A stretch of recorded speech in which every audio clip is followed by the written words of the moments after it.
Alrighty guys, welcome to the video here for NFL Week 2. My name is Brock Page and I've been doing sports picks for free right here on YouTube since 2016.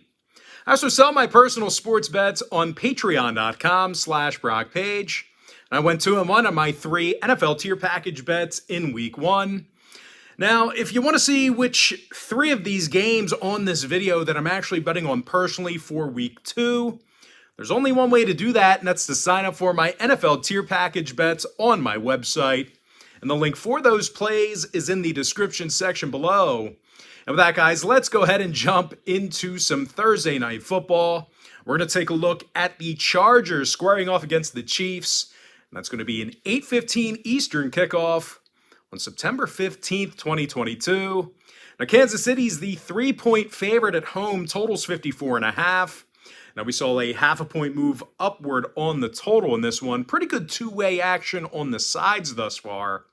And speaking of the total, the Chiefs did see their Week 1 battle with Arizona fly 11 points above the posted number for that ball game. The total was actually 54 points in that contest. And as a matter of fact, the Chiefs have seen overs in 8 out of their last 9 ball games dating back to last season. Meanwhile, the Chargers on the other side, they are 6-1 to the over in their last 7 ball games dating back to last year as well. And if you want to see whether I'm betting on the money line or the spread in this one, this game's actually being featured as one of my NFL tier package bets on my website this week. And just remember, guys, if you sign up for that package, you're going to get access to that membership every single day, all the way until October 1st. And as an added bonus here, guys, if you sign up for that membership, you're also going to get access to all of the cheaper memberships on my website absolutely free. They're going to be included with your purchase. And of course, you're going to get access to those memberships all the way through the end of September as well. But as far as making a free pick is concerned, I'm going to lean toward the over 54.5 in that ball game. All right, next matchup, little Sunday action. I'm talking about the Dolphins at the Ravens, 1 o'clock Eastern start time. On Sunday, September 18th, Baltimore's -3, totals 43.5. Now, we saw a half a point move toward Miami and a 2-point move downward on the total. Now, the Ravens had a dominant defensive performance against the Jets in Week 1. They took care of New York 24-9, and they limited New York to just 83 yards on the ground. Now, Marcus Williams, he led the charge with 12 tackles and a pick. Meanwhile, Chuck Clark and Patrick Queen, they combined for 17 tackles between the two of them. Now, they're taking on a Miami squad who rushed for only 65 yards in Week 1 against New England. And in these teams' last 10 head-to-head meetings, Miami covered the point spread only 1 time. Now, injury-wise, Rowe, Carter, Jackson, Ahmed, and Connor, they are questionable for Miami. Meanwhile, Peters, Seymour, Stanley, and Dobbins, they are listed as questionable for Baltimore. When it comes to the total, both teams saw their Week 1 openers fall well below the posted number. As a matter of fact, both organizations went 7-3 to the under in their last 10 outings respectively, and of course, that obviously dates back to last season. I'm going to go ahead and lean toward Baltimore -3 and the under 43.5. Next matchup, Carolina taking on the Giants, 1 o'clock Eastern start time. Now, the New York Football Giants are -3, totals 43. We did see a half a point move toward the Giants and the under in this one. Despite their Week 1 shocker, I still don't think the G-men are in any position to be laying points. They threw for just 156 yards on Sunday. Literally no threat to throw the football. And even on the 2-point conversion that they scored on, they were stuffed. That was the wrong play call. They were stuffed. It was just a Herculean effort by Saquon to get into the end zone. Bad play call, should have lost that game. Now, on the defensive end of things, the Giants actually let Ryan Tannehill throw for over 265 yards. They're actually in the bottom 10 right now in pass defense after a week. They're facing a Carolina defense on the other side who's very tough to throw the ball against. They actually held the Browns to under 150 yards passing in their opener. I realized they lost the game, but you just couldn't throw against them. Of course, Xavier Woods, he led the charge with double-digit tackles and a PD. Meanwhile, Brian Burns and Jeremy Chin, they combined for 15 tackles between the two of them. Now, as far as the injury report for the Giants, Ojulari, Thibodeau, Robinson, and Belton, they're all listed as questionable for Sunday. When it comes to the number, the Giants have seen 6 out of their last 10 meetings with Carolina get over the total. So if you're into historical trends, certainly want to think about that one there. Meanwhile, the Panthers saw their opener this year get 8 points above their posted total for that game. I'm going to lean toward Carolina +3, keeping this one close, over 53 points. Next matchup, Colts, Jags, 1 o'clock East. Indianapolis is -4, totals 47. And we saw a 1.5 point move upward on the total in this one. And as lackluster as the Colts looked in week 1, I definitely have concerns about this Jacksonville defense. They allowed 305 yards passing in the opener, which currently ranks in the bottom 5 in the league right now. They're also facing Matt Ryan, who had little issue moving the football on Sunday. Matty Ice threw for over 350 yards. And Michael Pittman Jr., he had a huge day as well. Pittman had 9 catches for $121 and a score. And of course, when it comes to running the football, Jonathan Taylor still looks like his old self. He touched it 31 times for $161 and a touchdown. And when it comes to defensive play, the Colts did a nice job stopping the run in week 1.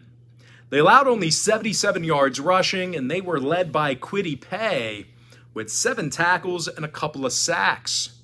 Now, this Colts D is officially in the top 10 in total yards. Amazing how they only tied against Houston in the opener. I mean, they dominated in all kinds of statistical categories. Now, injury-wise, Leonard is questionable for Indy. And when it comes to the total in this one, when it comes to the scoring, this game's actually being featured as another one of my NFL tier package bets on my website. So if you want to see whether I'm pounding the over or the under in this one, there's only one way to find out, and that's to sign up for my NFL tier package bets using the link in the description section below. But as far as making a free pick is concerned with this game, I'm going to lean toward Indy -4, getting the job done against the number. All right, next contest, Patriots taking on the Steelers, 1 o'clock Eastern kickoff in the Steel City. Now, New England is the 2-point favorite on the road, totals 40.5.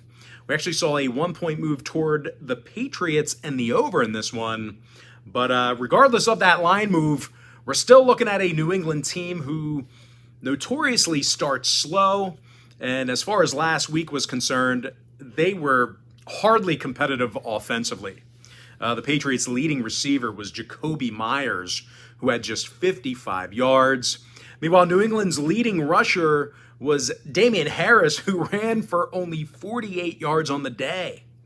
Now, after week 1, New England is officially in the bottom 10 in total offense.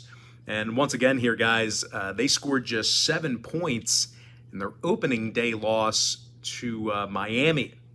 Now, they're taking on a Pittsburgh defense who had 7 sacks in week 1. We're looking at 7 sacks, 5 takeaways, and a block kick. Alex Highsmith led the D with 3 sacks on the day, along with 9 tackles.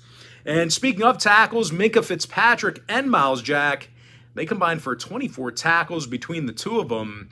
And even though Pittsburgh's offense wasn't prolific, they did manage to score 23 points, and they didn't turn the football over at all.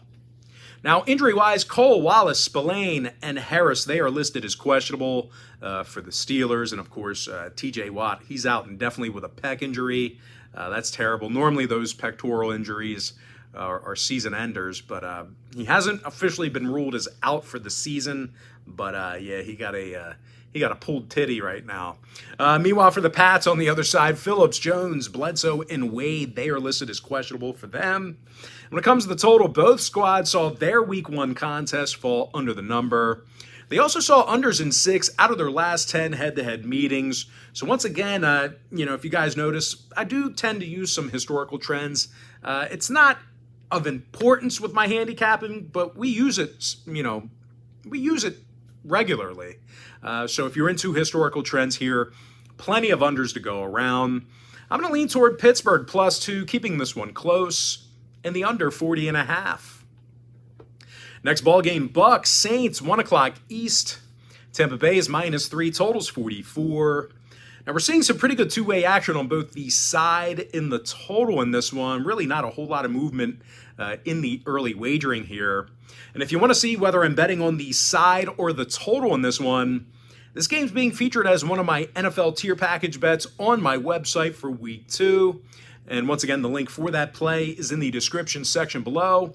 So once again, guys, if you want to see, whether I'm picking a winner or betting the total in that one, you got to be signed up for my NFL tier package bets on my website.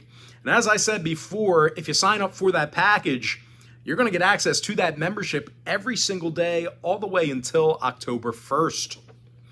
All right, next matchup, guys, it is going to be Commanders at the Lions, and that is going to be a 1 o'clock Eastern kickoff. Detroit's the 3-point favorite at home, totals 49. And even though the Lions did have a nice cover against the Eagles, their defense simply just wasn't good enough Sunday. They just were not good enough. Swiss cheese. Really just did not get the job done. They're officially in the bottom 3 right now in yards allowed after week 1. And of course, they're taking on a Commanders team who had little issue throwing the ball in their week 1 victory. Of course, much to the chagrin of a lot of Eagles fans, Carson Wentz, he looked a lot like his old self, throwing for 313 yards and 4 touchdowns. Now, the Commanders actually finished week 1 in the top 10 in total yards. Now, when it comes to the injury report, Schweitzer, Curl, and Turner, they're all listed as questionable for Washington. Meanwhile, for Detroit, Okwara, Kramer, and Melifonwu, they are listed as questionable for the Lions. Now, total-wise, I'm really not expecting a defensive clinic in this one. Both teams saw their week 1 openers get over the line. As a matter of fact, the Lions have seen 5 out of their last 7 games dating back to last season get over the total. I'm going to go ahead and lean toward Washington +3 in the over 49. Next matchup, it is going to be Jets, Browns, 1 o'clock East. Cleveland's -7, totals 41. We saw movement toward the Browns and the under in this one. We actually saw a 1-point move toward Cleveland and the under. But as much as people love the Browns after week 1, I'm just not sure they're good enough to be laying a touchdown in this spot. I know the Jets stink, but kind of a big number for a Cleveland team to be laying. Jacoby Brissett was literally like no threat throwing the football on Sunday. He completed only 52% of his passes for 147 yards. Meanwhile, his second leading receiver was Kareem Hunt out of the backfield with 24 yards receiving.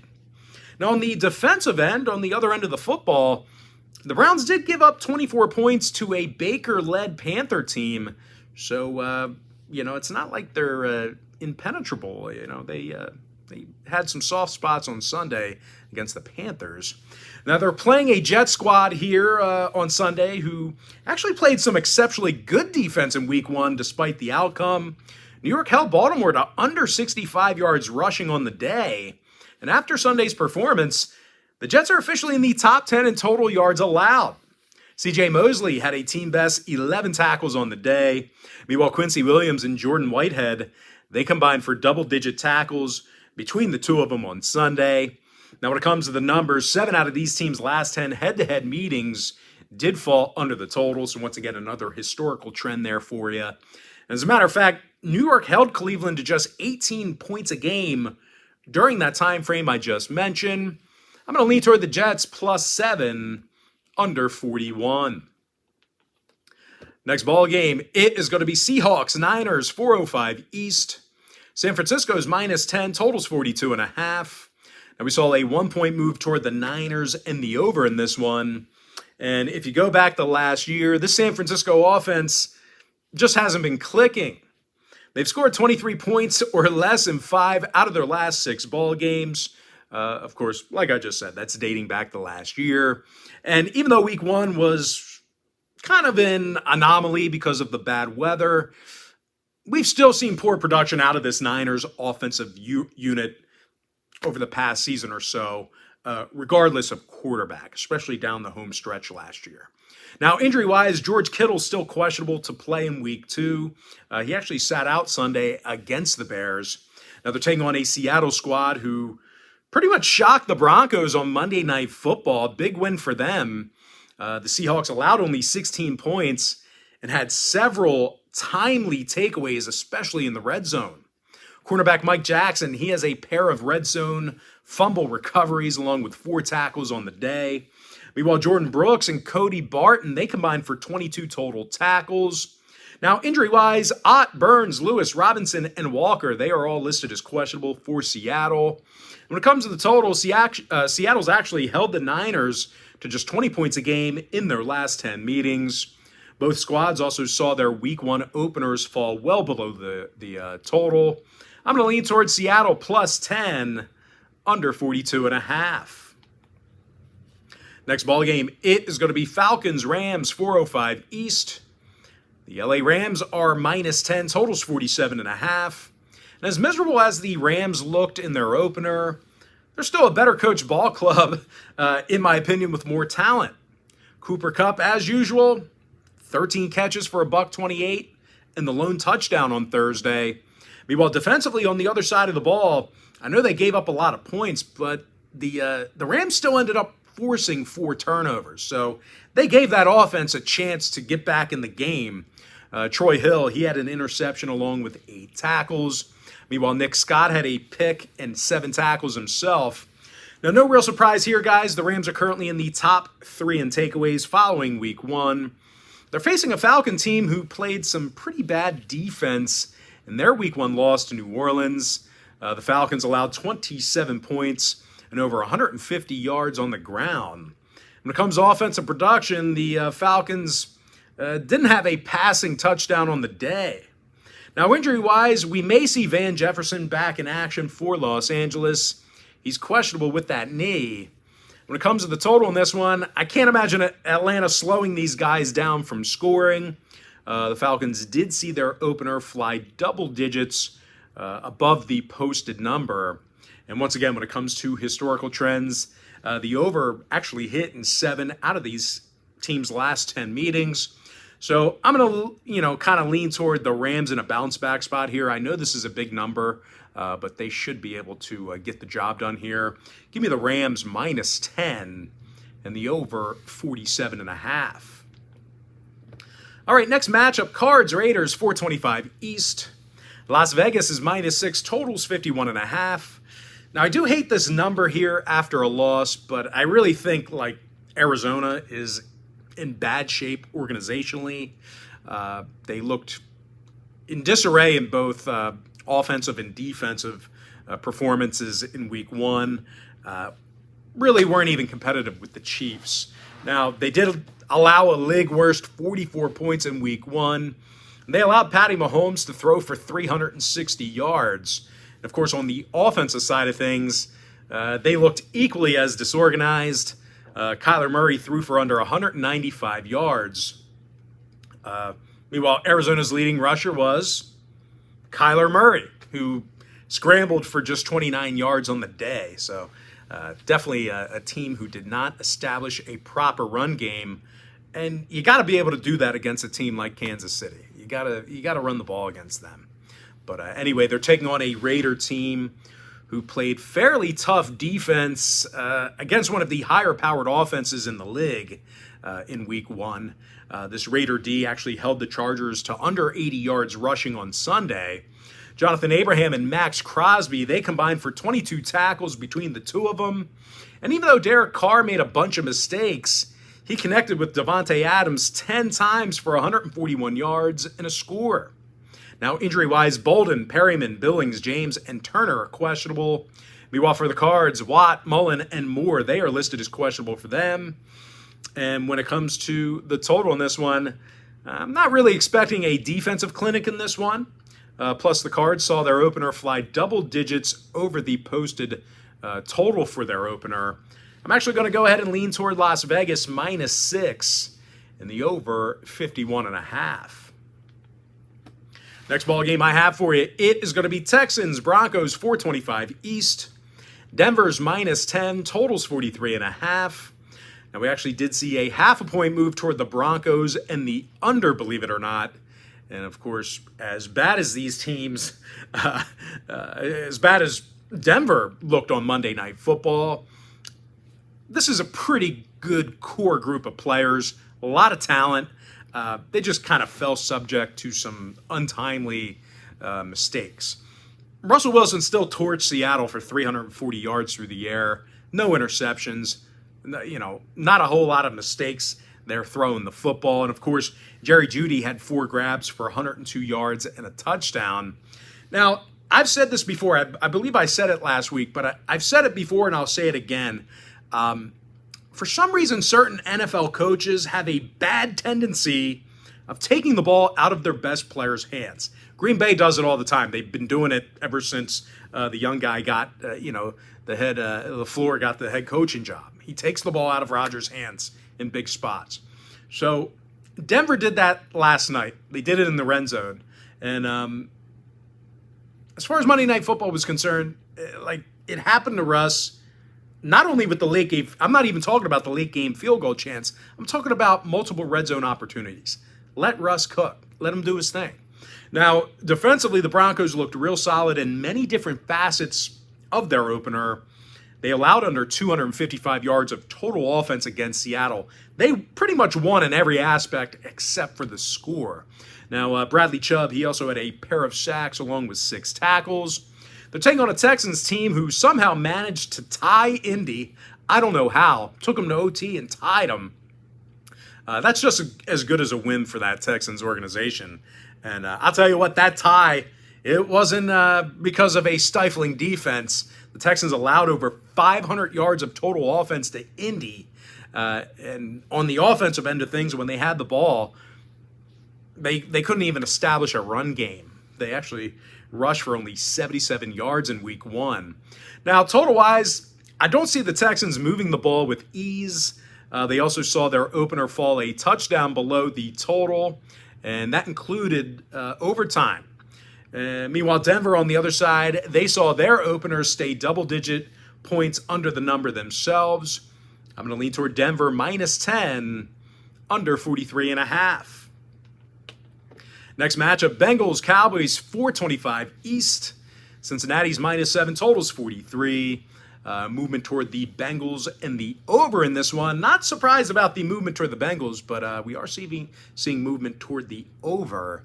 And even though the Bengals had a bunch of special teams miscues to lose that opener, they did look pretty good on both sides of the ball in different spots.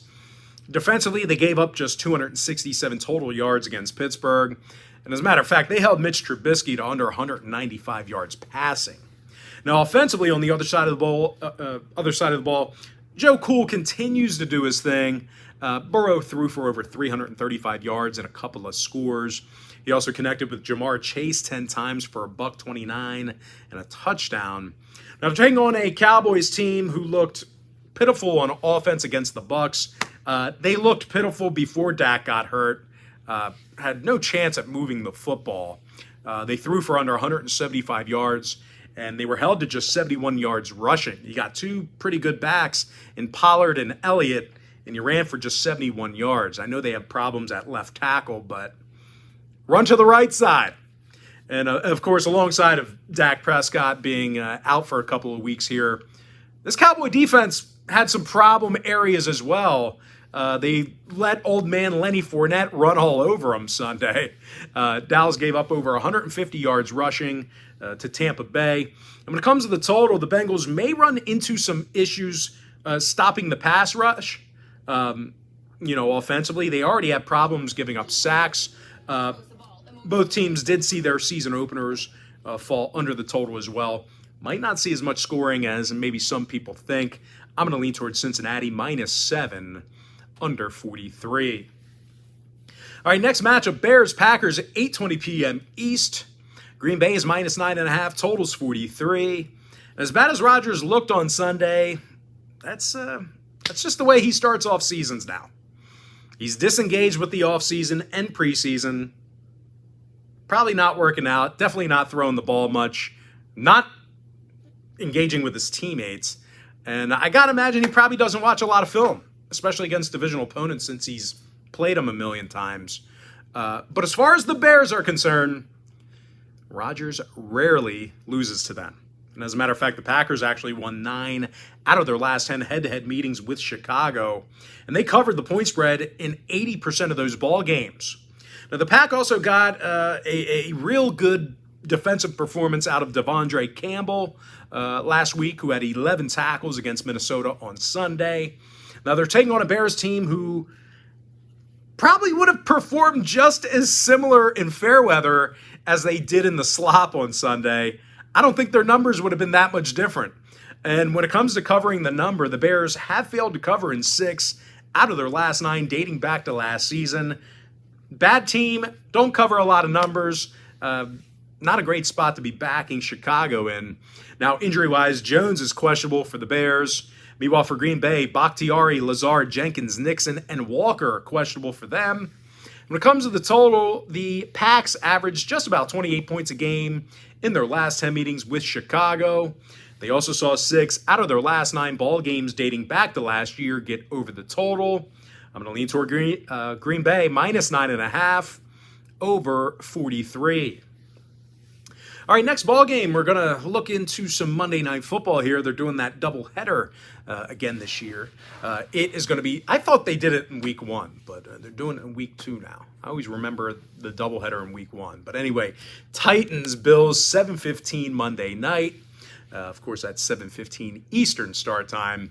Buffalo's minus 10.5, totals 49. And as dominant as the Bills looked in week 1, this is a mighty big number to cover in week 2. Like, Tennessee, they're not helpless. This is a big number. They already struggled with Tennessee in recent meetings. Like, if you're into historical trends, Tennessee gives them a tough time. They actually took the loss in 7 out of their last 10 ball games against Tennessee. And offensively, Buffalo was actually real sloppy with the football against the Rams in the opener. Buffalo coughed it up 4 times against LA on Thursday Night Football. Now they're taking on a Titan defense on the other side of things, who does like to be opportunistic themselves. They like to punch at the ball. They like to strip the ball, obviously intercepting it. They forced a couple of turnovers on Sunday, and they actually had some big games from key guys on the defensive side of the ball. Kevin Byard and David Long, they combined for 20 total tackles between the two of them. Meanwhile, Rashad Weaver and Jeffrey Simmons, they had a pair of sacks each. And on the offensive end of things, I mean, listen, Ryan Tannehill does what Ryan Tannehill does. I mean, it's boring. It's not great to watch, but he threw for over 265 yards. He protected the football. He didn't turn it over. I mean, that's really all you can ask when you have a giant starting at running back for you. Now, injury-wise, Jones and Johnson are questionable for Tennessee. Meanwhile, for Buffalo, Lawson, Oliver Doyle, Morris, and Shakir are questionable for them. When it comes to the total, both teams saw their openers stay under the line. I'm going to lean toward Tennessee plus 10.5, keeping this one close, and the under 49. And with that, guys, we're going to jump into our next and final breakdown for the video. It is going to be Vikings taking on the Eagles, 8:30 p.m. East. Now, Philadelphia is minus 3, totals 51.5. Now, I don't see the Birds playing that bad of defense against Minnesota this week. Pretty easy to get lazy when you're up double digits most of the game against a team like Detroit. I don't think we're going to see a similar performance. Having said that, though, I do have some concerns about this rush defense. They did allow over 180 yards on the ground against Detroit. Detroit is like not a prolific offensive team. So that was definitely concerning. And aside from the X's and the O's, the Birds really haven't been a great covering team. They actually failed to cover in their last 4 straight, if you take a look at last year, and they went just 2-6 against the spread in their last 8. Now, they're taking on a Minnesota club who loves to throw it around. Like I said last week, this guy gets shit on so much, but like Kirk Cousins gets you yards, doesn't turn it over, and he puts it in the hands of your best players. Now, Cousins completed 72% of his passes against Green Bay for 277 yards. And of course, Justin Jefferson, he had 9 catches for $184 and a couple of touchdowns. Now, injury-wise, Seen and Booth are questionable for Minnesota. And when it comes to the total, 7 out of Minnesota's last 9 ball games got over the line, dating back to last season. Meanwhile, Philadelphia saw their opener get 25 points over the total themselves. I'm going to lean toward Minnesota +3, keeping that one close, and the over 51.5. And with that, guys, we're going to jump into our quick pick recap. I like the over 54.5 in the Chargers-Chiefs game. And if you want to pick on the side, that is available on my website. Give me Baltimore -3, under 43.5. I like Carolina +3, over 43. I like Indianapolis -4, getting the job done against the spread. I have a pick on the total available on my website. Give me Pittsburgh +2, under 40.5. I have no free pick available in the Tampa Bay-New Orleans game. That game is being featured as one of my NFL tier package bets on my website as well. Give me Washington +3, over 49. I like the Jets +7, under 41. Give me Seattle +10, under 42.5. LA Rams -10, over 47 and a hook. Las Vegas -6, over 51.5. Denver Broncos -10, under 43 and a hook in that tight window. Cincinnati -7, under 43. Green Bay -9.5 in a bounce back spot, over 43 points. Tennessee +10.5, under 49. And with my next and final free pick, I'm going to lean toward Minnesota +3, over 51.5. And with that said, guys, that's going to do it for me. Don't forget to check me out on my website. But most importantly, guys, got to thank you for joining me right here on YouTube. Really hope you enjoyed all this great free content, all this great free information. With that said, guys, happy NFL Week 2 to you. Best of luck to you. And I look forward to seeing you later on today on my website at patreon.com/BrockPage.